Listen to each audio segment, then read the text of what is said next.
While I was growing up, I wanted to be either a lawyer or an actor. So in 1999, when I got admission into the University of Lagos to study theater arts, it was a dream come true. 3 months into my admission, I met Ibrahim. Ibrahim was everything I wanted to be. He was tall, handsome, intelligent, witty, with a very wicked sense of humor. I remember he once made me part with my feeding allowance because I dared him. Such was the relationship between Ibrahim and I that he had such an impactful influence on my life. So it was. After my first year holiday, and when I resumed back to school, I got a call. Ibrahim would like to see me. He's in the hospital. I rushed to see him. And the moment I walked into the ward, I saw my best friend.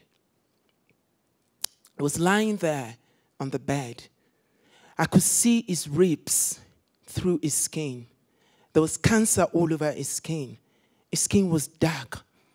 His eyes was big and was popping out of his skulls. He was lying down there. His hands were withered. His skin wrinkled. I couldn't help myself. I broke down. And then he turned around and he looked at me and he said, "Come over here, bitch." Even at this particular time, he still had a sense of humor.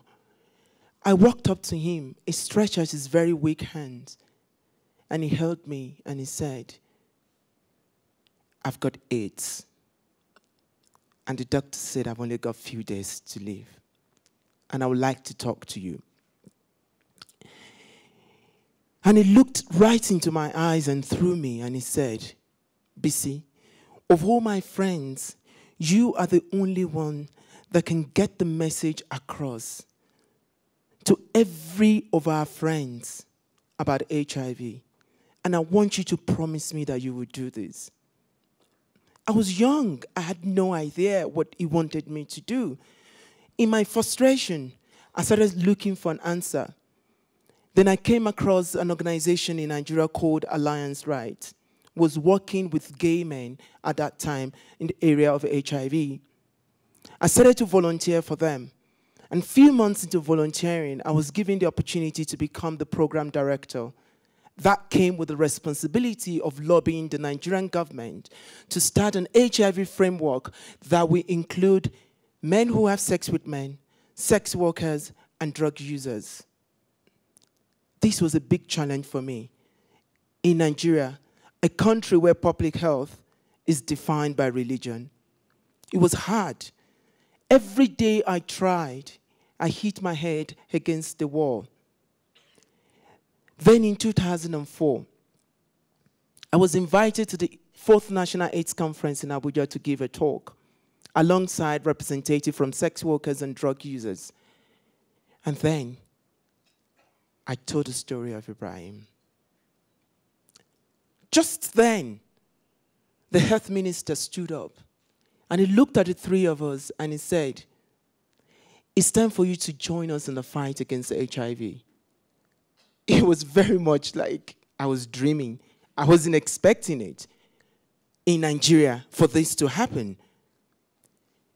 A few weeks later, I got an email from him actually inviting us to be part of the drafting committee. And that, for the first time, changed the HIV policy framework in Nigeria.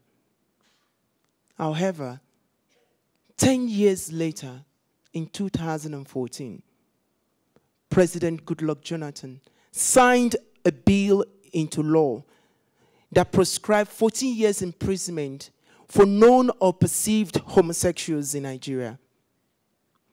The law also prescribed 10 years imprisonment for anybody that provides services for known or perceived homosexuals. That means that HIV prevention work in Nigeria had to stop. It's not just that. that 17% of HIV-positive gay men living in Nigeria will not have access to treatment. In my frustration, the picture of Ibrahim came back to me. And then I realized that no matter what happens, I have to keep his memories alive, because there's still so much work to be done so that there will never be another Ibrahim. Thank you.